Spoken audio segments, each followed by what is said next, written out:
జీవితం అంటే ఏంటంటే ఎలా వచ్చావో తిరిగి అలాగే వెళ్ళకుండా దేవుడు అనుకున్నట్లు తిరిగి వెళ్ళను, వచ్చినట్లు వెళ్ళకు, దేవుడు అనుకున్నట్లు తిరిగి వెళ్ళు. అది జీవితం. దేవుడు స్తోత్రం కలుగును. This is the life. ఇదే నిజమైన జీవితం. ఎలా వచ్చావో అలా వెళ్ళకు, దేవుడు అనుకున్నట్టు తిరిగి తయారై వెళ్ళాలి, అలా సిద్ధపడి వెళ్ళాలి. సో దానికోసమే ఈ సాధన, ఈ ప్రాక్టీస్ కదా. సమాజంలో ఒక నాంది ఉంది, ప్రాక్టీస్ మేక్స్ మ్యాన్స్ పర్ఫెక్ట్. నేనంటాను కాదు, క్రిస్టియన్స్కి experience makes man's perfect. So అనుభవం, మనం ఎంత ప్రాక్టీస్ చేసినా ఆత్మ అనుభవం రాదు.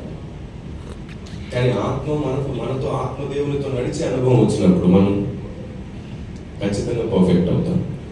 మనం సొంతగా ప్రాక్టీస్ చేస్తే ఆత్మ అనుభవం రాదు. ఆత్మదేవునితో జతపడినప్పుడు ఆయనే మనకు అనుభవం ఇస్తాడు.